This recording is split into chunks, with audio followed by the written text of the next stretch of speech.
Një resort luksos në një nga zonat bregdetare më të ndjeshme të Europës është ndëruar në shumë më tepër se sa një tjetër projekt turistik I diskutueshëm. Ai është kthyer në një rast që tregon ndërthurjen e jashtëzakonshme të pushtetit politik, marrëdhënieve familjare, investimeve të huaja dhe turizmit luksoz që rrethon familjen e presidentit amerikan Donald Trump. Një investigim I publikuar nga Berliner Morgenpost më 18 gusht nga Adelheid Wolf dhe Dirk Hautkap raporton se një transaksion toke I lidhur me një resort planifikuar në Shqipëri ku përfshihen Jared Kushner dhe Ivanka Trump është ndërthurur me një hetim shqiptar për krimin e organizuar.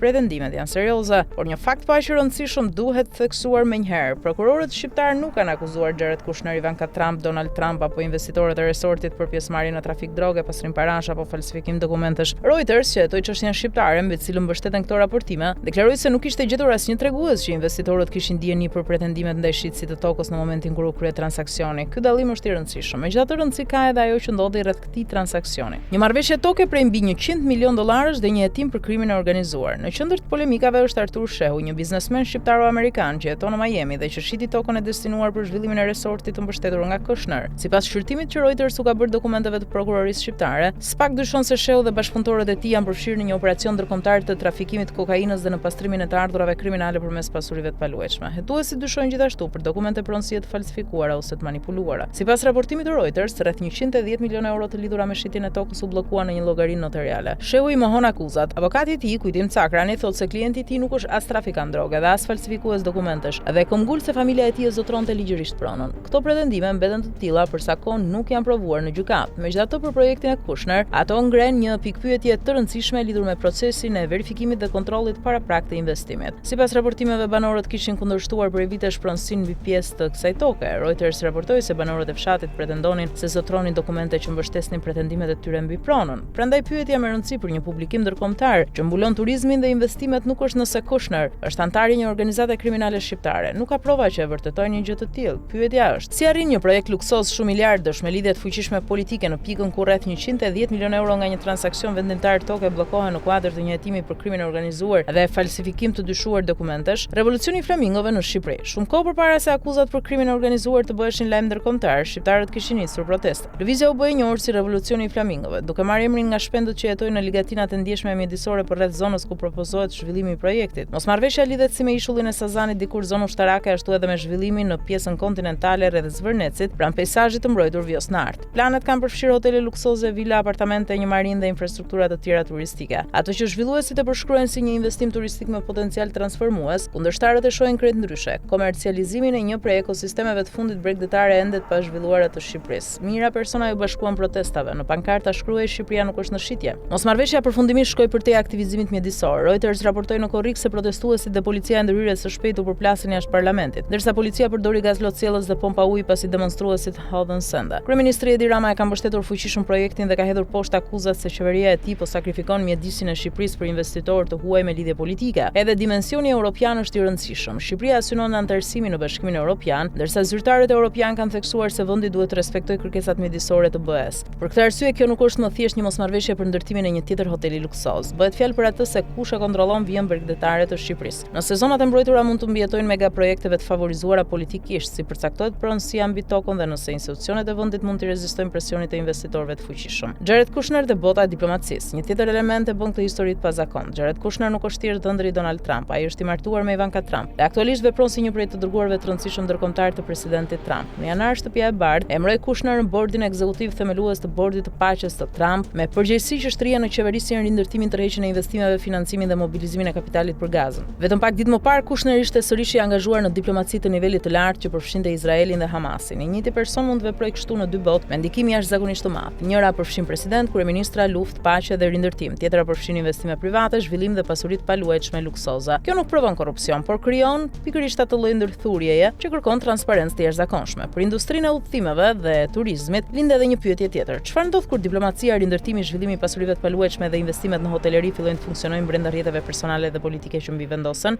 Për Turbo News, polemika e sotme ka një jehon të pazakontë historike. Në shtator 2008, shumë kohë përpara se Donald Trump bëhej president, Turbo News intervistoi Donald Trump Jr. rreth ambiceve ndërkombëtare të Trump Organization në sektorin e pasurive të paluajtshme dhe hotelerisë. Në atë kohë ishte një intervistë e zakonshme për industrinë e udhëtimeve. Parë nga perspektiva e sotme, disa prej komenteve të Donald Trump Jr. ishin të pazakonta. Ai përshkroi rusët si një pjesë në mënyrë disproporcionale të madhe të blerësve të lidhur me pronat e Trumpit dhe foli për parat ruse që hynin në projekte në vende vende që përfshinin New Yorkun dhe Dubain. Ai gjithashtu identifikoi Rusinë dhe Kinën si tregje në zhvillim veçanërisht tërheqëse dhe entuziazmin e tij për kryeqytetin rus e shprehu qartë. Unë vërtet e preferoj Moskën mbi të gjitha qytetet e tjera në botë. Megjithatë, në të njëjtën kohë, Trump Jr. e përshkroi të bërit biznes në Rusi si potencialisht të frikshëm për shkak të pikpyetjeve që lidheshin me kontaktet, ndikimin dhe pagesat. Intervista ka qëndruar që atëherë në arkivin e Turbo News dhe është referuar nga pothuajse të gjitha mediat kryesore amerikane. Ajo ka rëndësi sot jo sepse provon veprimtari kriminale, nuk e provon, por sepse dokumenton se sa thellë ishin të ndërthurur aparat ndërkombëtare, pasuritë e paluajtshme dhe hoteleria në vizionin e biznesit të familjes Trump që gati 2 dekada më parë. Nga Moska te një portofol global. Prania ndërkombëtare e bizneseve të familjes Trump është zgjeruar ndjeshëm që prej asaj kohe. Organizata mbikëqyrëse Citizens for Responsibility and Ethics in Washington numëronte 23 projekte të huaja me markën Trump në 10 vende, të cilat ishin në fazë planifikimi, zhvillimi ose hapje gjatë presidencës së dytë të Trumpit, sipas përditësimit të saj të majit 2026. Organizata argumenton se projekte të tilla krijojnë konflikte të paprecedenta, sepse zhvilluesit e huaj mund të kenë njëkohësisht nevojë për leje qeveritare, miratime rregullatore ose marrëdhënie politike, ndërkohë që bëjnë biznes të lidhur me një president amerikan në detyrë. Forbes raportoi në korrik një tjetër shifër të rëndësishme. Biznesi i licencimit të markës Trump jashtë SBA-ve gjeneroi afërsisht $61 milion në vitin 2025, një rritje e ndjeshme krahasuar me disa vite më parë. Sipas Forbes, Emiratet e Bashkuara Arabe përbonin rreth $23 milion të kësaj shume të ndjekura nga të ardhurat konsiderueshme të lidhura me Indinë dhe Arabinë Saudite. Trump dhe përfaqësuesit e tij kanë hedhur poshtë vazhdimisht pretendimet se vendimet presidenciale merren me qëllim pasurimin e familjes së tij,